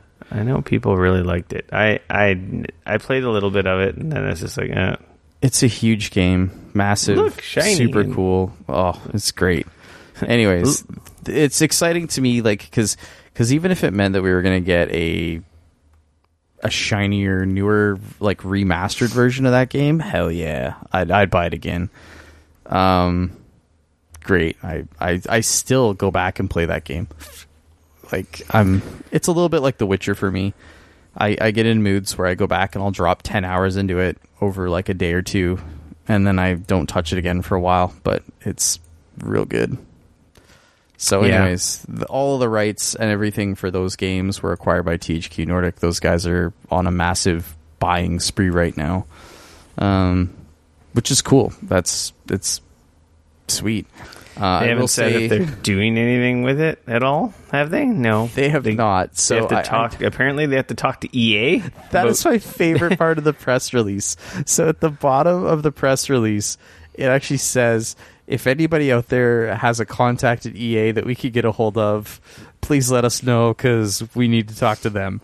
Yeah, because apparently they have the distribution rights or something. Well, they're the publisher. So, like, for example, when you go load up Kingdoms of Amalur on PC, it actually checks into a key server from, I'm assuming, EA, and like confirms that there's, like that it's legit or whatever, and then allows you to play the game. So yeah. So do you want a sequel or you want a remaster? I mean, I would love a sequel, but I don't think that that will possibly ever happen. I don't know. Yeah, this seems more like a remaster kind of thing, right? Like, it seems to me like it would be like don't get me wrong, like, hey, they are doing a Darksiders sequel, so I mean, anything's possible. That being said, part of what made Kingdoms of Amalur so good was the team that they managed to get. Like, R.A. Salvador was the writer on that game, the lead writer for that game, he's a huge fantasy sci-fi like novel writer. Like, he writes he's got incredible stories. And they went and got friggin' Todd McFarlane to be the art director on that game, and I absolutely love the art style. So it's like two incredible like forces with that game to help build it and do wonderful things with it. So I feel like part of that is what makes that game so good. So I don't know if they were to just make a sequel to it without kind of those pieces of that puzzle, I don't know how well it would come out. But hey, if they were to announce, hey, we're making another game, because the thing that I think was really cool about Kingdoms of Amalur is that it feels like an MMO, but you're not playing it with other people in the MMO thing. Like, it's huge like an MMO, and there's tons of stuff to do, and there's all these different worlds and hubs and everything else. Like I said, it's laid out a lot like an MMO, but you're not sort of dealing with other people, which I really liked. So it's like an MMO that you get to play single player. So that was kind of what I liked about it a lot. So yeah, either way, cool news. Do you want to talk about this next story? I think that maybe we need to talk about it. I'm not the biggest fan. So Twitch streamer Dr. Disrespect had to abruptly end a stream because apparently somebody shot at his house. And it was the second time this happened. In as many days, apparently. I think that people need to fucking get a life. The dude plays video games for a living. Like, if you don't have anything better to do with your time, I just really hope that, like, obviously the cops were called, and I really hope that whoever it is or the peoples that it is, they haven't. So there's an update to this story. They haven't found out. They don't have a suspect, and it was a BB gun apparently. Okay, shattered like a front window, I guess, to a living room window to his house or something. Either way, like, I don't like. I just because it's a BB gun, I don't think makes it any less bad. Like, it's just crazy to think that. I guess it's not that hard to figure. I guess people, if they didn't like us, they could figure out where we live and do us harm. Not that we're cool enough for that, but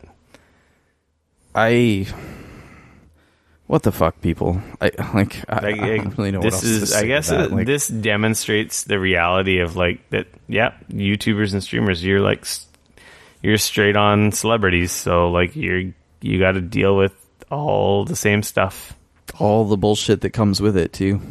Yeah, that'd be pretty freaking scary. I don't know how. What do you do? Like moving doesn't solve it because they'll find your new address. People just screwing around, like, yeah, I don't really know what the answer to that is besides people need to be better and stop being so shitty. It's kind of scary. I don't know. Sometimes, like, I love gaming, but the ugly corners of our culture can be pretty damn ugly. It's sometimes when I read and I see stuff like this, it's kind of depressing that, like. I don't want to talk about it. Anyways. People need to do lame. better. That sucks. Hopefully nothing bad happens. Yeah. If you got to do stuff like that, like, go talk to someone. Yeah, get help. Like, I know it might not be hard, but... Get help. I don't know. We all have anxiety. We all have fears. We all have doubts. Like, I don't know. A lot of people have been talking about it lately, imposter syndrome. Right. I've never really heard of that lately or up until recently. And to be honest, I feel like in a couple facets of my life, I feel like I suffer from it. I'm not good enough at this. I don't really know what I'm doing. I don't know if it's like a life thing. Like, I don't know what it is. So, right. I don't know. Like, everyone, we're not perfect. We're all freaking human beings. And, talk to someone. All you can do is your best, right? I guess it's hard if you don't have family and stuff. Like, you at least don't have that, like, immediate, like, safety net. But there are people out there that are willing to listen. Yeah, absolutely. Instead of doing, like, weird, crazy stuff or trying to hurt people, like, that's not the way forward. No. Anyway, hopefully they figure out who did it and whatever. Yes. Moving along. So, back to Destiny 2. Yeah. The raid opened up on Friday. Okay. Apparently it was shitballs hard. The first team to beat it took 18 hours and 48 minutes after it went live. Whoa. Almost 19 hours. Compared to the last raid, which was like 5 hours. Really? I thought the last raid was like 8, but... apparently it was 5 something. And over the weekend, apparently only like 70 people had beaten the raid. Wow. And I think it's gone up to a couple hundred now. But that is like a minuscule amount of the people who are playing Destiny 2. Apparently, the raid is amazing. I haven't seen it. I don't know. I don't care to know because it's fun to see that stuff with fresh eyes. Right. The mechanics are cool. The story elements are cool. The really cool thing is after they beat... the raid, it unlocked new content. It unlocked a new map and gambit, and it unlocked a new strike, new story elements, and a new cutscene for everybody in the game. That's really cool. That's a neat way to do that. Which is really neat. The new area is the Dreaming City. I don't know if it's like an evolving map. It's too early to tell, or like the effects of the map are evolving. Okay, interesting. Which is kind of witnessed by all the stuff that got unlocked from the raid. So, like, I don't know if there's going to be more changes to this area. Apparently, this area has a bunch of stuff in it that they don't beat you over the head with how to do it. It's kind of like, figure it out. Like some of those secrets that people have been complaining that haven't been present in Destiny 2. Right. Since some Destiny of just 1, that weirdness and from Destiny 1. Anyway, that's kind of neat. Like, that's cool. The game changing because of an event like that. Yeah. People were pretty happy about it. YouTube is closing YouTube Gaming. They're killing the app. I think March of next year. So, I mean, I feel like this is a little bit of a misnomer because... Like, yeah, they're getting rid of its dedicated gaming app. But, like, all of the stuff on their website, that's all still going to be there. The live It's just streaming, the channel, all that stuff is still yeah, they there. had just launched the YouTube gaming as a platform to try and combat Twitch back in 2015, right? But since then, I just think it's not enough people are like using YouTube as a live streaming platform for games. Like you got like Twitch one of and the you got Mixer for that, right? Yeah, which is, I don't know how true that is, because I saw the guy in charge of YouTube gaming because of these stories. Yeah. People are, they're killing it, it's dead. 'Cause that's not what they're doing. No. They're just closing the dedicated app. Exactly. The channel is fine, is just live and well. Actually, they're going to be highlighting gaming channels every week, which is something they haven't done, which is, I don't know now, if are they just going to focus on, hey, here's already giant, huge guy, he's our focus this week, or if it's going to be new streamers or, content creators, we'll have to wait and see. But it looks like they're moving, so it looks like instead of just being dedicated in the app, they're doing a youtube.com/gaming, and that's going to kind of be like their version of a Twitch front page. There's no need for the app. Yeah, exactly. And they highlight the top live games, just like Twitch and so forth. They're going to be surfacing apparently newer streamers. One of the guys, we could make it big on YouTube. Yeah. And one of the guys at YouTube was saying that, like, no, gaming is like one of their biggest things, regardless of what anyone may say about like the story, saying like, oh no, they failed, Twitch won, and he's like, no, not even close. The amount of gaming content on YouTube is huge, like huge. Yeah. So it's a weird story. It's like a weird story because it's like it gives you the sentiment that, oh, the app's dead, they're done, but they're not done. They just, like you said, all they're doing is getting rid of the app. Yeah, I think that they're trying to figure out how to brand the YouTube gaming stuff and remind people that YouTube gaming is more or less their live stream stuff, like Twitch, and not just their Let's Plays and their vlogs and that kind of thing. Yeah. So, yeah, I mean, fair enough. It's funny because I remember a couple episodes ago, you're like, remember when they were at PAX and then nothing? That was, how many, that. And yet this year, Facebook gaming was huge. And also last year, I don't know if they were Mixer. huge. Mixer had a huge booth last year. Trying to be huge. Yeah, and like it's funny how that I just think it's interesting to watch like all of these different ones kind of come up and try and do something different. I don't know. I feel Facebook's probably got the biggest audience, but I don't know what their revenue streams, takes, shares are like compared to Twitch and YouTube. Yeah. Because the internet, it's freaking pennies for thousands and millions of views or whatever, which is just, it's all a rip-off, in my opinion. I feel like content creators deserve more. Considering that at the end of the day, these are all platforms to sell ads.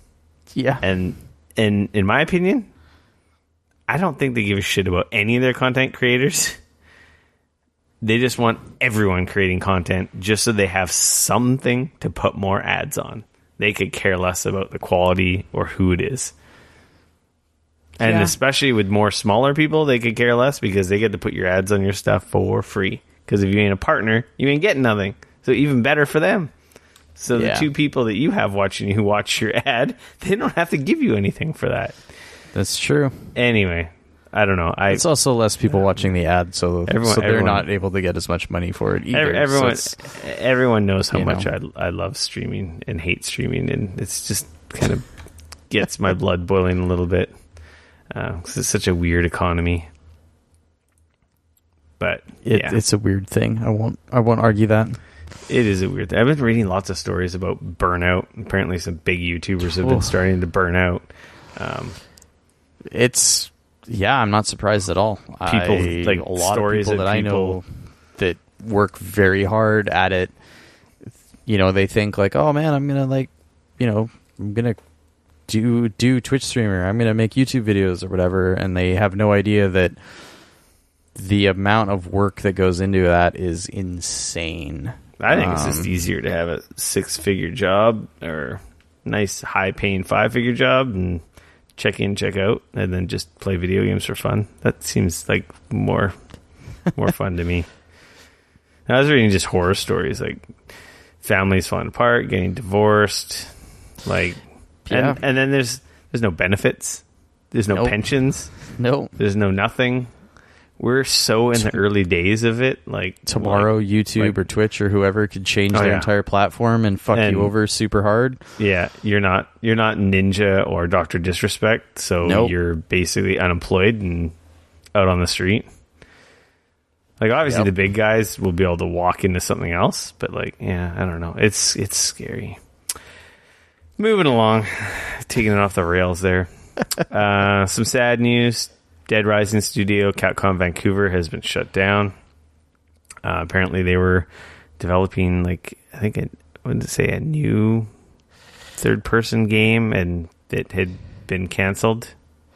Yeah, it sounds like they were developing a new Dead Rising, but they which has since been gone. Well, I think they alluded to that they were working on another Dead Rising, yeah.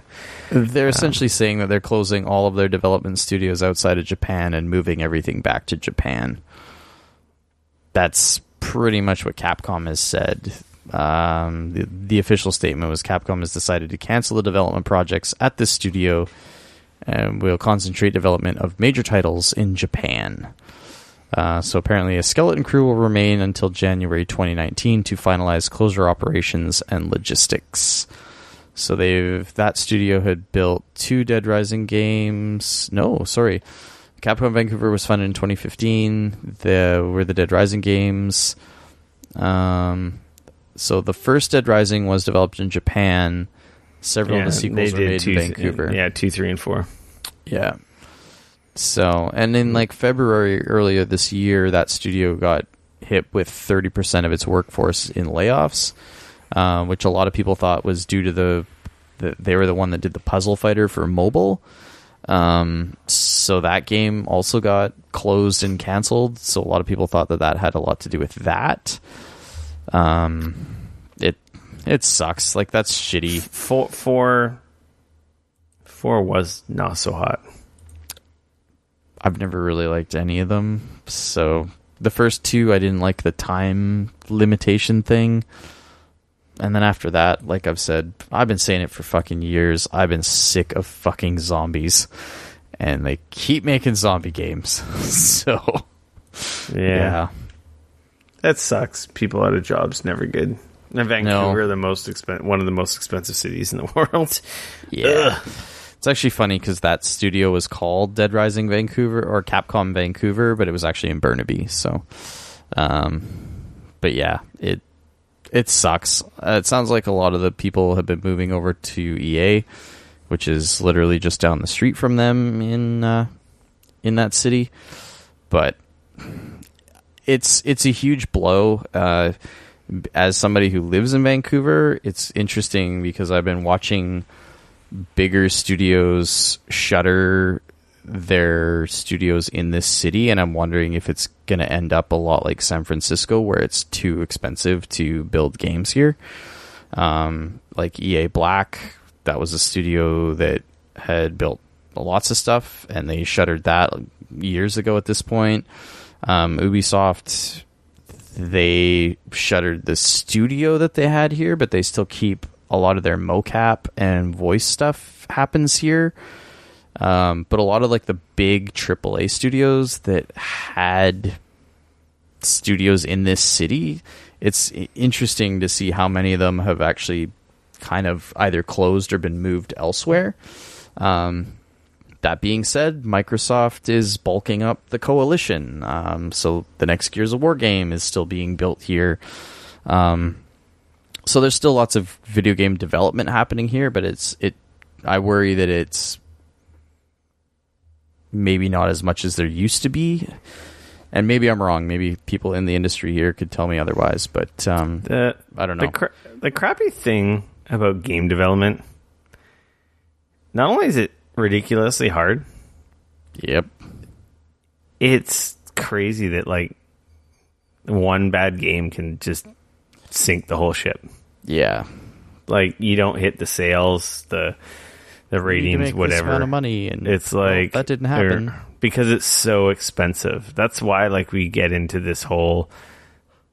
There's no middle. There's no really besides indies. There's no one taking risks because it's too crazy. You can't afford to take a risk.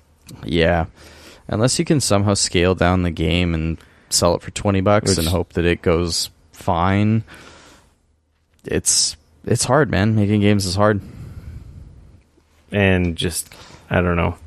And yet, more games are coming out than ever. That's part of the problem, too, right? Is like, not only are more good games coming out, but more bad games are also coming out. So it's like on one hand, they've made games easier to make and put that power in the hands of more and more people, which has been both good and bad, right? It allows more people to build games, and some of those games have been incredible. Like, look at Stardew Valley and some other games. Like, they're built essentially by like one person who managed to get their hands on just the tools, and they've made cool and incredible things. Dust and Elysium Tale was another one made by one person.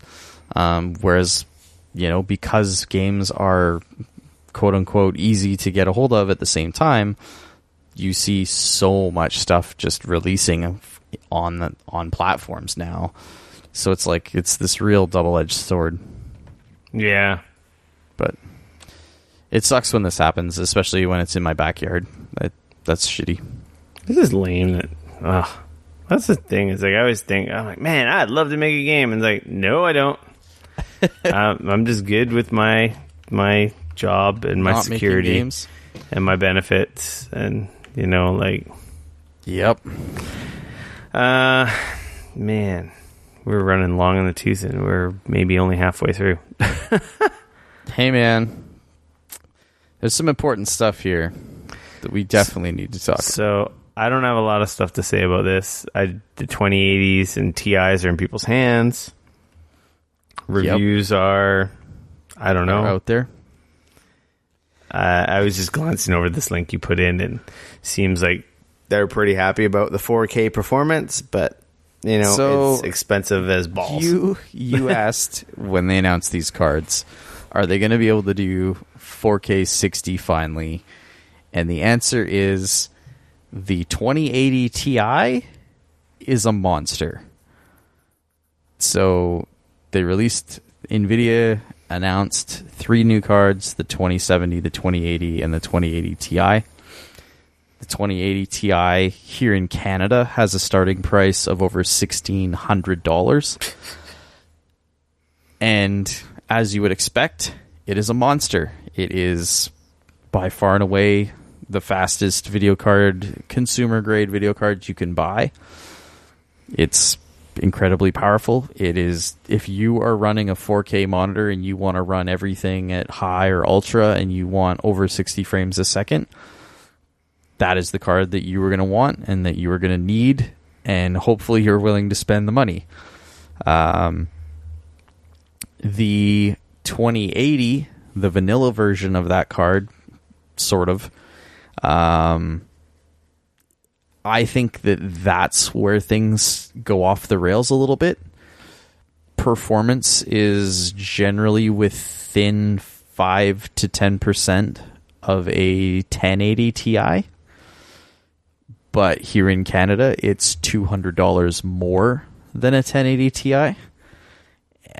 So it starts at around... the cheapest I was able to find one was at $1,079, which is an awful lot of money.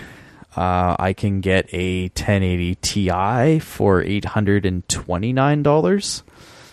So unfortunately, it puts it in a situation where the 2080 is as fast as a 1080 Ti, which is great, but not really much faster than it. And there's actually certain situations where it's actually slower than a 1080 Ti. Mm-hmm. But unfortunately, the price point is such that it's not anywhere near a 1080 Ti. It's more expensive.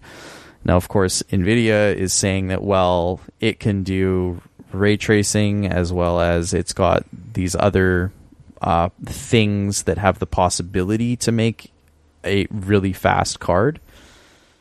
So it's kind of up to you. Like if you have a 1080 or a 1080 Ti, I guess you got to weigh out like how much money do you have burning a hole in your pocket and how much do you care.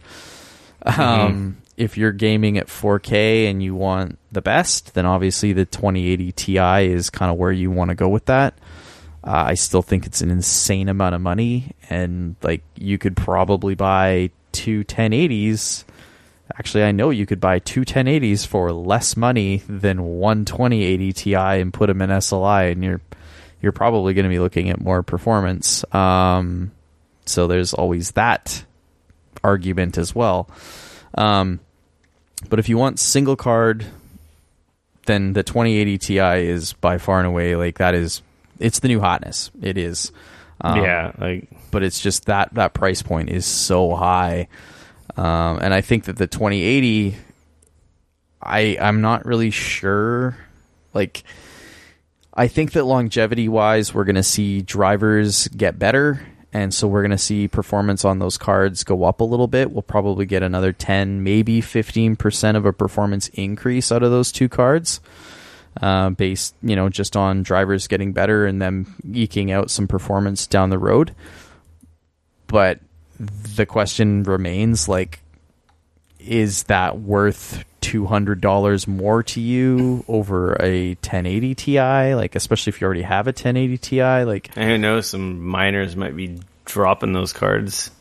And that's the other thing is, like, you might be able to pick up those cards. I don't know. I think the bubble's already burst on that, so I think those have probably come and gone already. No, I was actually just looking today. You can pick up 1080 Ti's that are still under warranty for around 750 Canadian. For a used Ti? Yep. Where?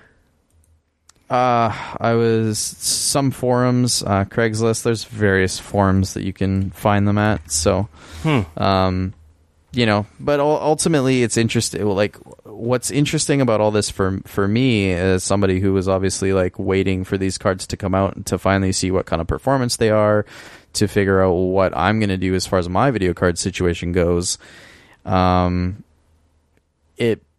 I think it puts these cards in a weird spot because the 2070 that they're planning on releasing, so we know the 2080 is about as fast as a 1080 Ti. So my guess is that the 2070 is probably going to be roughly about as fast as a 1080. Now, the 1080 in Canada is about $650, sometimes a little less, sometimes a little, you can find them as low as $600. And we already know that the 2070 is going to be $800. Like, I don't know. Like, these possibly fast features and possibly future-looking things down the road. I don't know. I think I would be hard-pressed, honestly, to buy outside of the 1080 or the 2080 Ti. If I had that kind of cash, that would be, I think, obviously the card that you would want to go for.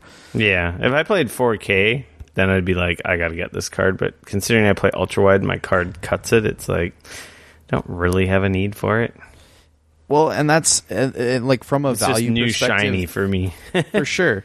And from a value perspective, it's hard to justify, I think. Like, these cards are so much more expensive, but when you're not getting that performance, like, that's where I think a lot of disappointment, like, I won't lie, when I read these, like, reviews today and, like, all the benchmarks, and I read God knows how many different benchmark articles from various outlets today, like, I definitely, like, was a little disappointed because I was hoping to see, like, if you look at the 1070, the 1080, and the 1080 Ti, the 1070 is faster than the 980 Ti of the previous gen was. And the 1080 is obviously faster than that, and so on and so forth. So now we're seeing that the middle card that they just released today isn't even as fast, or is about as fast as the previous gen's fastest card. That's clearly saying that the 2070 is not going to be... It's going to be about as fast as a 1080, because that's about as fast as they can make it without... Like, you know what I mean? Like, that's... Yeah. They have to make it about that fast. So then the question is like, why would I buy that versus a 1080 for $200 less? Like, yeah, it just, well, if you can't find there, one, right? I guess. Right. But you can find 1080s right now. Yeah, but eventually you won't be able to, and that'll just be your entry level. Sure. Bottom line is, if you're playing 4K and you want 4K 60 with ultra settings, not having to dial stuff back, it looks like we do have a winner with the 2080 Ti, but it's going to cost you. Yeah, big time. So moving along, Nintendo had a Direct. Before the Direct came out, they released news of a new Pokemon Switch bundle coming with the Pikachu and Eevee art on it, Pokeball accessory, and preloaded with the game Pikachu or Eevee, depending on which bundle you bought. It's just a Switch with, looks like Eevee and Pikachu stamped on the stand, and a yellow controller for Pikachu, and a gross yellow mustard brown one for Eevee. On the back of the system, it has like little Pokemon silhouettes. I don't know, it's not the most inspired special edition, if you ask me. Speaking of new bundles as well, they also announced a Smash bundle coming as well, which is the dock is adorned with some Smash artwork. The controllers have like the Smash logo art on them as well, on the Joy-Cons. Right. Again, not, the system is pretty plain. It's the dock has all the artwork on it, basically. That's kind of interesting. I mean, I guess it's a cheap way for them to do this, but it's kind of like, you think they would make the Switch itself like have cool shit on the back or something, like, I don't know. They do on the Pikachu one, on the Pokemon one, but it's it's the back. You don't really see it. I guess it makes sense. You put it on the dock compared to other consoles. You see the artwork on your stand, but like, I guess. I don't know. But I'm not like, oh my god, I gotta have this. Considering I have a Switch, it's like, I'm cool. I can live without this, but hey, if you don't have a Switch, there's some cool new options, different colors and artwork. The Nintendo Direct, they dropped a shit ton of news. Some of the most exciting stuff is, and it's pretty obvious, Animal Crossing is coming for Switch. I did see that. People lost their shit over that. Well, not really. They were just excited. Isabelle's coming to Smash. Luigi's Mansion is coming to Switch next year. I'm super excited for Luigi's Mansion 3. That looks awesome. That's pretty sweet. Final Fantasy 7, 8, Final Fantasy 7, 9, 10, and 12, no 8, are coming to Switch. They're also coming to, I believe, I think they're coming to PS4 as well. What's the deal with 8? Like, no 8 love?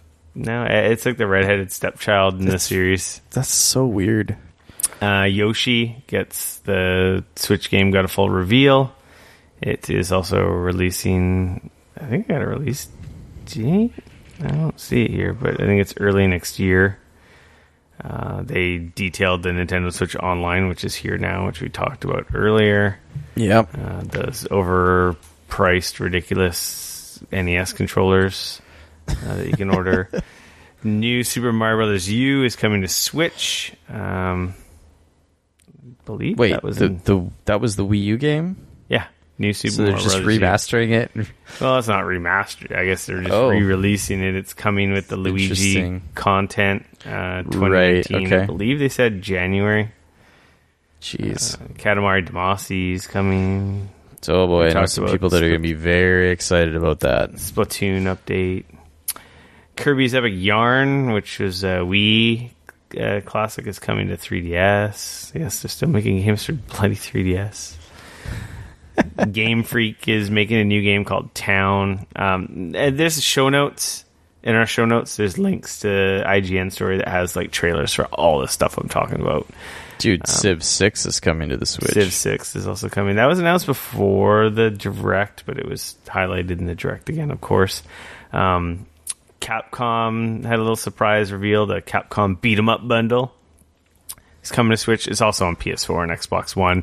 Right. 7 of their like classic arcade beat 'em up games are all in one bundle. Final Fight, Captain Commando, King of Dragons, Knights of the Round, Warriors of Fate, Armored Warriors, and Battle Circuit. Those are, I don't know, I was really tempted to pull the trigger on that one because I got some, that's like arcade like heyday for me. That there's some nice nostalgia there. They showed some more Starlink, Battle of Atlas. In the Japanese Direct, apparently Assassin's Creed Odyssey is coming to Switch, like a cloud version, like streaming version, kind of like they did the Resident Evil 7. Weird. Switch. I don't know news on whether that's a North American thing. I doubt it. The other stuff wasn't, so I doubt that this will be. They must just have that much better internet in Japan that they don't. Oh yeah. So yeah, there's a lot of news there. So check that out if you want. Like I said, show notes has links to all that stuff. PlayStation news: Spider-Man is getting New Game Plus. I don't know what else to add to that. If you've beaten it like I have, you can play it all over again. Play it again. We don't really know what's even going to be in it yet because they haven't really said what's going to be included in that. So yeah, it's just on the way. Yeah, I need to go back and get that platinum before the DLC comes out in October. Is that gonna happen? Better go on that, dude. I don't know. Tetris Effect got a release date, November 9th. PlayStation 4. That game looks awesome. Playable in VR or not. I will be picking that up day one because who doesn't like some Tetris? It's been a while. And then this morning in my inbox, I had a nice little email, and I guess it was announced yesterday or like at midnight. Or I don't know when it was announced because I didn't see it in the news cycle till today. Yeah. But Sony announced the PlayStation Classic. A la NES Classic and Super Nintendo Classic. It's a mini PlayStation powered via USB, HDMI out with 2 controllers. Preloaded with 20 titles. They've only released 5 at the moment. As we speak, TGS is like starting. So I imagine, I'm guessing more titles.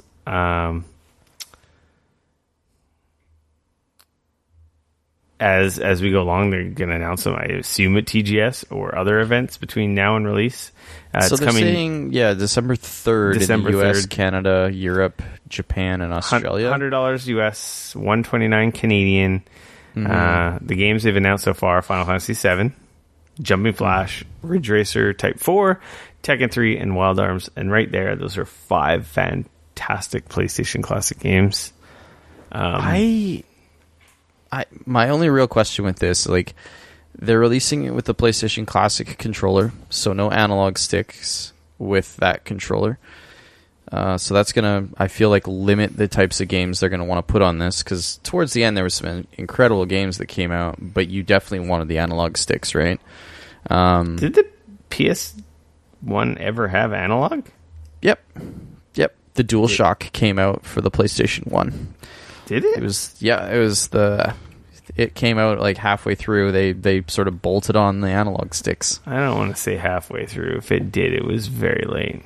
I feel like it was a PS2 controller. No, the PS2, the DualShock 2 was the PlayStation 2 controller, and the DualShock 3 was the PlayStation 3 controller. It was? Yeah, buddy. I mean, I know you're old, but come on. The PlayStation. May 1998. Like I said. Secondary peripheral for the original PlayStation. Yeah, 4 years after launch, it came out with a DualShock controller with analog sticks. So it's interesting to me. Like, for example, Ridge Racer Type 4, that's kind of a game you want to play with analog sticks. Or at least analog Ridge stick. Racer games you can play with a D-pad. No, you can. I'm not arguing that. I'm just saying... You can play it well. I remember playing it with the D-pad. Yeah. I'll be really curious, though. Sorry, my original question outside of the analog stick stuff was how, like... I feel like the reason that the NES Classic and the Super NES Classic work so well is because they were 2D based games. I don't know how well some of these games are gonna Hold age. Like, great games are great games, don't get me wrong, but those games, like, some of those are hard to play now. Just the graphics, I mean, that was the beginning of 3D. Yeah. And like those games, you even looking back on like the original Metal Gear, like that game has a look, sure, but it's a little hard to play now. It's already pre-ordered. Done. I'm sure it is. Even though I still have my original PlayStation here. Yeah. Still works. And modded. I actually modded the system myself. Wow. Still works. Of that, I have no doubt. I don't think I have a controller, though, is the only problem. Because I haven't seen a DualShock around in a while. Any corded controllers. But I still have the system. Yeah, that's kind of cool. I didn't see that coming. That was like a little pleasant surprise in my inbox PR release. Very interesting. Very interesting. Yeah, I've already pre-ordered it. Like I said, I'm not surprised. It's done. You know, now I've got the mini console shelf, and that's only going to grow, I assume, in time. We're going to get mini 64. People are still talking about the mini 64. Rumors of the Game Boy reissue. Did you pre-order the Neo Geo mini? No, as well? I didn't. I had it. If you remember, I had it, and then I canceled it. I was going to get the international version, and then just reading all the reviews of people who've gotten their hands on it, I'm like, eh. Yeah. Apparently, the video quality is not very good over HDMI. Yeah, the controllers are hard to I've get. heard. It looks cool as hell, but it does. Not, I don't know. I don't know if. How did we miss this in our news? Dude, they announced a new Samurai Showdown game. Speaking of SNK, TGS, I was streamlining stories because it's like we're getting really long in the tooth here. Dude, but the people need to know a new fucking Samurai Showdown. Yes, there was a game. trailer and it's coming. It was announced at 2019 pre TGS event. Yes, it's pretty exciting. 3D. It's still 2D, but it's 3D. That 2D 3D look. It looks a lot. The art style looks a lot like Street Fighter 4. Yeah, kind of esque look to it. So I assume that's next year. I believe they've said 2019. They didn't specify whenabouts, just that it was 2019. Yeah, I don't know. We're gonna have probably some TGS news next year. Or next week. I was gonna say next year TGS will stuff have more. is like just literally starting to happen like now. Yeah, it's tomorrow, today through the end in of Japan. The week. Yes, so, and I think TGS starts. I know a friend of mine on Twitter. He's at events right now, but it's like he's getting hands on with Devil May Cry 5 and all known quantities. Nothing new yet. So. Okay, fair enough. Super jealous his feed of Japan. I'm like, oh man, I really have to go there. One day. Like, I really have to go to Japan. One day. Anyone listen to this show, I doubt it, that lives in Japan, stay at your house, I want to come there. Okay, that's it for news, my friend. Moving along. Public service announcements. These are going to be quick. Forza Horizon 4 demo is available on Xbox now, so if you want to check that out, you can download that. Mega Man 11 demo is also available on Switch, Xbox One, and PS4. I'd totally recommend downloading it. I also played that. I didn't talk about it in our What You've Been Playing. I think it's going to be awesome. It's like a whole stage, boss battle, all the new systems. They give you a couple powers to play with. Sweet. I'm pretty stoked. I feel, especially with me playing a bunch of Mega Mans this year. You did play a lot. Did I do 1 to 5? Did I get to? I got to 6. I don't think I beat 6, but I'm pretty sure I beat 6 is where 5. you fell off. Yeah, I'm pretty stoked. It feels right. Some people are super hardcores, don't know how they feel about the slowdown mechanic. There's like a bullet time mechanic. I'm fine with it. They have like different difficulties, so if you feel like it makes it too easy for you, you can dial up the difficulty. Great. I don't know. I like the new systems, the overcharge and the slow time mechanic. I think they're both cool. It's the gear. They call it the double gear system, and as you use either of those powers, it starts to overheat your suit, and if you allow it to overheat, you like. Mega Man suit overheats, and then you can't use those powers. You can't charge your shot, and it's like got some negative effect, you know? Interesting. So you got to be careful. So if you use the slow down, the time mechanic, you got to let off before it overheats your suit. It's kind of neat. I don't know. I think it's cool. Very cool.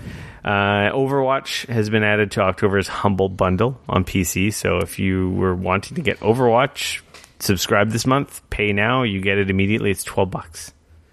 Wow. So Overwatch for $12. So also, this is a monthly reminder to, if you're a Twitch Prime member, to log on to Twitch and make sure to grab your Twitch Prime goodies. Yeah, I think I already grabbed this. Such as there is a Overwatch crate. There's some Rainbow Six Siege stuff in there as well. So, you know, if you're a Siege player, that's probably something you want to jump in on. We talked about all the games, right? What's that? All the games this month, yeah. Adventure Pals, Pumped BMX, Strife, Guild of Dungeoneering, Gunpoint, and then, the little DLC that you announced. Yeah. Not as good as their last month. Their last month was like the bajillion games, wasn't it? I think it was July that had like a game a day or whatever it was. Yeah, it was crazy. Or maybe it was August. I don't know. They all run together now. And then, we do have some stuff in our free-for-all, but we can wait till next week. Yeah, you want to talk about it next week? Okay, we'll save it. You'll have more to say then. Okay. Exactly. I want to say, sorry guys, I don't mean to sound rushed or whatever, but it's getting a little late here. Dane's yawning over there. I'm always yawning. That's not anything. It's been like 2 hours. We don't totally want to bore you to death. I think that's an episode 173 in the gigabits and in your ear holes. You can follow me on Twitter at RickF, You can always bug me on Twitter at Dane Cody, at DAYNECODY. If you want to know more of my hot takes on the awesome NVIDIA stuff or whatnot, that's where you can always hit me up. So remember in the show notes, links to all the stuff we talked about. Games we talk about, trailers, news stories, whatnot. So if you want to check that stuff out for yourself, if you are using a quality podcasting software, you've got links for all that stuff. Remember to follow, like, share, subscribe. YouTube, Twitter, Instagram, Facebook. We're Geekoholics at all the social media platforms. And of course, if you're on iTunes, feel free to leave us a review on the podcast app or iTunes if you're an Apple user. That helps with all the algorithms and search results and nonsense of the internet that helps us get discovered by more people. So if you can take a second to do that, that would be great. We appreciate it. And remember, join our Discord. First person to hit me up on the CQC channel and ask for that Firewall Zero PSVR code. That's full retail game. That's yours. And then we've also got the Dauntless codes I'm going to give away. Just DM me. Know. Join the Discord. Hang out, play some Dauntless with us. Yeah, join the Get Discord. Some free stuff. DM me. I'll send you those codes. I've also got some Guild Wars codes. I got a Quake Champions currency. Man, you just got all kinds of stuff. There's all stuff from over packs. So you just all gotta make it. And then rain of course, if here. you join the Discord, we've got the stickied post in our welcome channel of the over 100 free games that I'm giving away there. The instructions are in the Discord. You have to find that. You have to work for it. But I have over 100 quality PC games, and I've had a few takers the last couple of weeks, which is kind of nice that people are joining the Discord and following the rules and getting free games just for their time for coming by and saying hi. What's up? And of course, if you're listening to this on YouTube, we have a few dozen people who watch or listen, I don't know, to our podcast on YouTube. Subscribe to us. Get a podcast app. Actually, maybe you can even do it through YouTube Music. I don't know. I guess you don't. If you do it that way, you don't need that. But you can always subscribe to us on Google Podcasts, Apple Podcasts, what is there? What do I use? How do I forget what I use? Pocket Casts, Overcast. There's a bunch of quality podcast. There's a bunch of quality podcasting apps on your smartphones that will deliver this show and many others straight to your ear holes every week with very little effort once you hit that subscribe button. So anyway, until next week, I'm going to say we're out. Catch you guys soon. Peace.